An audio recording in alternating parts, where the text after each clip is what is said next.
데이터 스튜디오의 비박입니다. 이번 영상에서는 윈도우 함수에 대해서 알아보도록 하지요. 윈도우 함수는 창 함수라고도 하는데요. 분석 함수나 순위 함수라고도 하고요. 데이터 웨어하우스에서 발전한 기능을 갖고 있습니다. 이것은 행과 행 간의 관계를 정의하기 위해서 제공되는 함수인데요. 오버절의 존재로 다른 SQL 함수와 구별을 할 수 있습니다. 윈도우 함수를 활용하면 복잡한 프로그램을 하나의 SQL 문장으로 쉽게 해결이 가능합니다. 기존 함수는 컬럼과 컬럼 간의 연산이나 비교, 연결이나 집합에 대한 집계 위주였습니다. 그런데 이것은 행과 행 간의 관계를 정의하거나 행과 행 간을 비교, 연산하는 것을 하나의 SQL 문으로 처리하는 것에 어려움이 있었죠. 이에 반해서 윈도우 함수를 이용하면 행과 행 간의 관계를 쉽게 정의할 수 있습니다. 예를 들어서 첫 번째 행과 두 번째 행이 있습니다. 행값과 행값을 비교해서 결과를 내보여줄 수 있게 되는 것이죠.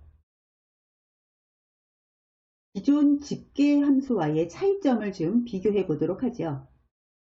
기존 집계 함수는요, 결과 집합을 그룹화하며 집계된 결과만을 보여줍니다.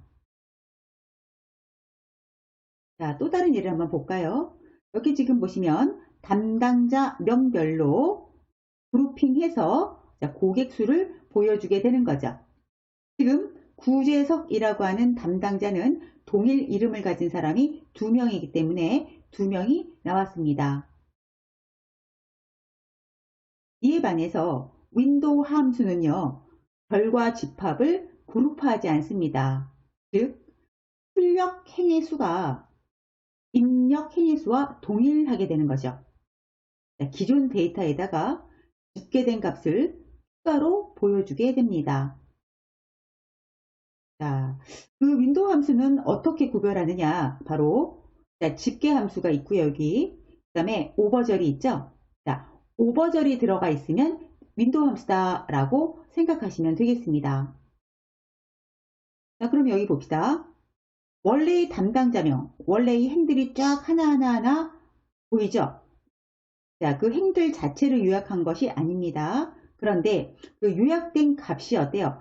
행 하나하나마다 이렇게 추가로 보여지게 되는 것이죠. 이렇게 오버절로 구별을 한다. 이렇게 기억하시면 되겠습니다.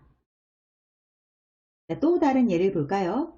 이것은요, 담당자 주기, 담당자 명별로 어때요? 역시 카운트 함수를 써서 고객 수를 보여주는 건데요.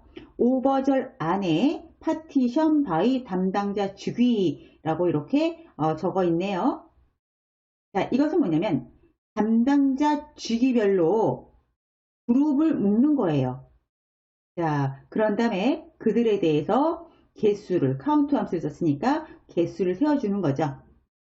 지금 결과 예를 보시면 화면에 격리 과장이 4명이 있네요. 그래서 격리 과장 4명이 요약된 결과로 행이 줄여서 나오는 게 아니라 각각의 행에 요약된 결과가 이렇게 나와주게 되는 것이죠. 정리를 해볼까요? 왼편에 지금 그냥 기존의 집계 함수가 이렇게 쓰여져 있는데요. 대표 이사 고객수가 18명인 거죠. 이렇게 원래의 행을 그룹핑해서 요약된 결과를 보여주고 있습니다. 그룹 바이 절의 결과는 요약행으로 표현이 되죠.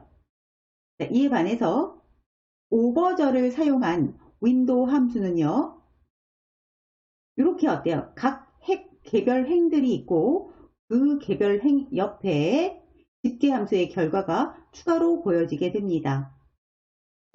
윈도우 함수를 사용하면 원래 행은 그대로 유지되면서 집계 결과를 보여주게 되는 것이죠. 오버절에 대해서 좀 더 볼까요? 윈도우 함수를 적용하기 전에 행 집합의 분할과 순서를 결정하기 위해서 오버절을 사용하는 거죠. 즉, 처리 결과 집합 내에 윈도우 또는 사용자 지정 행 집합을 정의한 다음 윈도우 함수가 윈도우의 각 행에 대해서 값을 계산하게 됩니다. 오버절에 함수를 사용해서 평균이나 누적 집계, 누계 또는 그룹 결과당 상위 n개 결과 등의 집계된 값을 계산할 수가 있습니다. 윈도우 함수 문법에 대해서 알아보도록 하지요. 셀렉트 다음에 윈도우 함수를 쓰시면 됩니다. 그리고 윈도우 함수에서 반드시 필요한 오버절을 이렇게 넣어 주십니다. 오버절 안에는 두 개의 옵션을 쓸 수가 있는데요. 파티션 바이 컬럼명이라고 되어 있죠. 이것은 이 컬럼에 의해서 소그룹으로 나누어지게 됩니다. 그 다음 order by 컬럼명이라고 이렇게 되어 있는데요. 출력 순서를 지정할 때 사용하게 되는 것입니다. 윈도우 함수의 종류에 대해서 알아보도록 하죠. 윈도우 함수도 여러 종류가 있습니다. 순위 함수, 비율 함수, 집계 함수, 행 순서 함수, 분포 함수 등인데요. 우리는 다음 컨텐츠를 통해서 그 각각에 대해서 학습을 하게 될 것입니다.